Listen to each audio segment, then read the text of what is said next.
When I started this series on institutionalized racism in the United States, I had no idea the President Trump, was going to provide me with what seems like almost infinite material to make videos on. But he has, which maybe it shouldn't surprise me at all, given the nature and the character of the man we're talking about.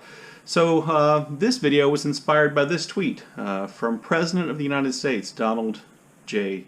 Trump. I'm happy to inform all the people living their suburban lifestyle dream that you will no longer be bothered or financially hurt by having low-income housing built in your neighborhood. You know, oftentimes we talk about politicians, making statements that are like racist dog whistles, which are supposed to be like sounds, and the idea is that they're saying something that's racist, but only other racists can hear, like only dogs can hear the dog whistle. This is not a racist dog whistle. This is a bullhorn of racism, which is referencing one of the oldest and most damaging types of institutionalized racism in the United States of America.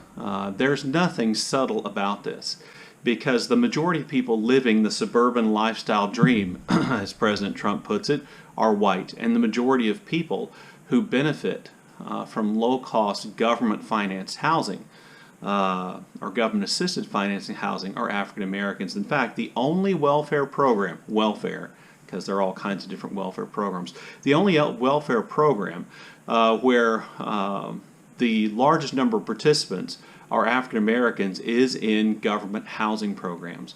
They're not the largest number of participants in terms of SNAP benefits, which used to be called food stamps, or temporary assistance to needy families, which used to be called AFDC. They're not the number one participants, or they're not the largest group of participants in Medicaid, but in housing they are. So when Trump makes a reference to stopping low-income housing from being built in suburban neighborhoods, which he says would lower income values and ruin the experience of the suburban lifestyle dream, he's directly saying to his racist supporters, and maybe even those who aren't aware of their racism, that he's going to protect you from African American people. And this is just horrible, awful racism, but it did inspire me to make this video tracing the history of racism in terms of public housing. So, I think it probably to a certain extent goes without saying that during the period of slavery, African Americans who were enslaved did not have a lot of choices about where they lived. I think it would surprise many people to know that oftentimes the cabins, the shacks that enslaved people were forced to live in were very close to the main house of the owner. And a lot of people think this is so the owner could keep an eye on their enslaved people and prevent them from running away. But the reality is it was just more convenient to have your enslaved people closer to your house. That way you didn't have to go looking for them. They were just right outside the door when you needed work done. When the Civil War came to an end, General Sherman actually put in place a policy where he was confiscating land from white Southern landowners who had been slave owners and distributing that land in 40-acre blocks to formerly enslaved people. It's a way of giving them economic opportunities and helping them to try to achieve some level of equality. That program was brought to an end, forcing most African Americans who remained and lived in the South to become sharecroppers, living on the land oftentimes of their former owners and doing much of the same work, and finding themselves trapped in a system of debt from which they could not escape. The Great Migration, which begins in the 1880s and probably culminates by the 1940s, which by the way is one of the greatest migrations of human beings in the history of the world that we know about. The Great Migration brought millions of African Americans from the South to cities in the Northeast and the Midwest and the Far West in California, where they're going to experience segregation in terms of housing. That segregation in terms of housing oftentimes forced African Americans, by limiting their choices of where they lived, it forced African Americans to live only in certain neighborhoods. This was done through real estate agents who kind of directed African Americans only to look for property in these neighborhoods and discouraged them from looking for property in white neighborhoods, because the real estate agents were afraid that if they helped an African American family move into a white neighborhood, that would hurt their business. This worked out in terms of being able to get loans from banks so that you could purchase homes and land outside of traditionally African American neighborhoods. It took place in forms of real estate covenants where, groups of property owners just agreed they wouldn't rent or sell property to African Americans. This is where we get redlining come into effect, where essentially city government drew a red line around African American neighborhoods and said African Americans can't live outside these neighborhoods. That affected the way loans were given out because you could not borrow money to buy property inside the redlined area. This then leads to white flight away from those neighborhoods, which were set aside essentially from African Americans. Think Harlem, think the south side of Chicago, for instance, and then city ordinances, which actually put in place segregationist rules about housing. Now, a lot of those city ordinances, which specifically said that African Americans couldn't live in certain neighborhoods, were actually overturned by the Supreme Court case of Buchanan versus Warley, I believe. In that case, the Supreme Court said you can't just say that black people can't move into an all-white neighborhood. But as soon as that case was over, government officials, including future President Herbert Hoover, began counseling cities and state governments on how to get around that law. Hoover and others advised city and state governments to not make it about race, but make it about income level. Say you have to have this income before you can move into this neighborhood. That would be really restrictive. They used zoning laws to determine lot size, to keep lot sizes and home sizes a certain size, so they'd be more expensive and harder for African Americans to own. They had building codes about how big the house had to be, how far apart they had to be, which, because African Americans are also being economically discriminated against in terms of wages and work, meant that it was difficult for African Americans to afford that housing. Now, before I move on, I want to point something out to you which will be really important as we move forward and talk more about things in the 20th century. And that is that people, families, build wealth generationally. That, up until at least the present day, and maybe my generation being the exception, what we've seen among white families is that each succeeding generation of the white family has a tendency to be a little bit better off. My grandfather was better off than his father. My father was financially better off than my grandfather, and I'm not quite as financially well off as my father, but that wealth then is built generationally, and oftentimes that generational wealth is built through owning property, because when you own a piece of property, you build equity in that piece of property. In other words, it grows more valuable over time.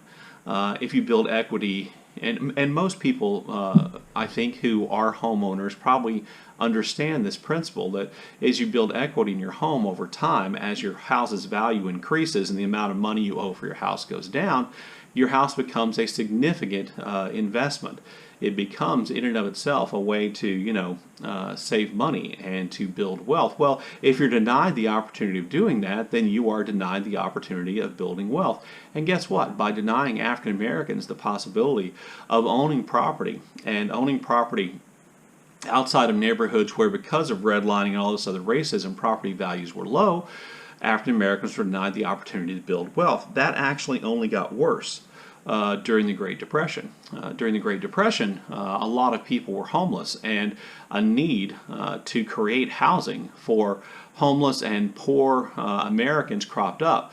And since it affected white Americans, then it became an issue that the New Deal administration sought to remedy by building and loaning money for the creation of low-cost, sometimes publicly owned housing, sometimes publicly financed housing. And most of this publicly owned and publicly financed housing went to white Americans, but some went to African Americans. But when that money and when those housing opportunities went to African Americans, they were segregated. The original government policies essentially just segregated these publicly funded, publicly constructed housing projects by race, therefore separating African Americans from white Americans in terms of where they could live. When this issue was challenged, the Fair Housing Administration basically said, well, we can't allow integration because that will lower the property values of white Americans who live around where these publicly funded housing projects are. And if you're beginning to see the echoes then in history of what Trump said just a few days ago, then you're picking up on exactly the point of why Trump's tweet was so incredibly racist. Now, the FHA actually overlooked the actual evidence, and the actual evidence is this, that African Americans who could afford to buy homes in traditionally white neighborhoods were willing to pay more money for those nicer homes than they were probably actually worth. So the reality of the statistics was that African Americans were actually raising property values, not lowering property values, but the federal government during the New Deal overlooked all of that, and in the process they created more segregation, and they created more entrenched segregation by segregating public housing in that way. So this means that African Americans are increasingly being frozen out of the housing market. Those Americans who during the Great Depression were able to get money from the federal government to buy homes in traditionally white neighborhoods, those homes increased in value because those neighborhoods remained less crowded than the smaller African American neighborhoods were. So frozen out of the opportunity to own homes by redlining and government policy and all these other things, this means that African American families are not building equity by being homeowners. In other words, they're not building wealth. You know, one of the most dramatic discrepancies between being an African American in the United States of America today and a white person in the United States of America today is the average amount of wealth that both of those groups control. And one reason why African Americans on average have less wealth is because they're much less likely to be homeowners, and that process is put in place during this time period. Again, here redlining shows up again because banks would not loan money to purchase homes in African American neighborhoods. So you have African Americans being forced by segregation to live in African American neighborhoods but not being allowed to buy property. Therefore, they can't build equity and they can't accumulate wealth.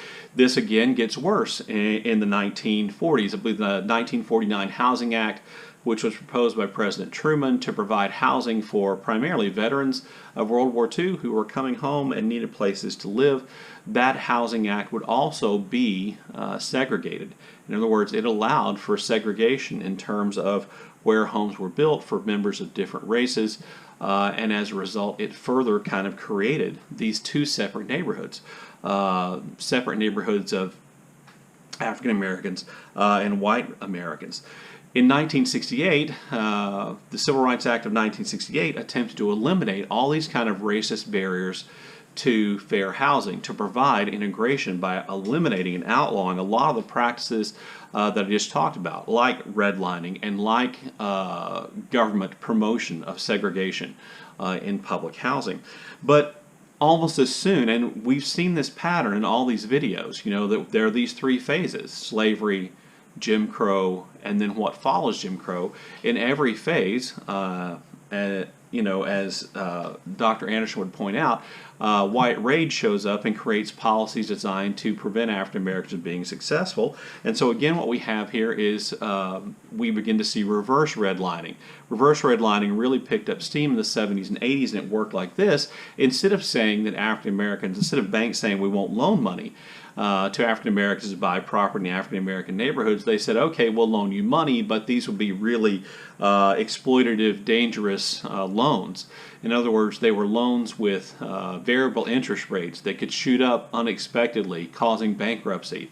The bank gets its money from the payments that the African American person attempts to make for as long as they can, and then when those people default on the loan, the bank steps in and forecloses on the property. Now you may think, doesn't the bank lose out by then driving down further property values in traditionally African American neighborhoods?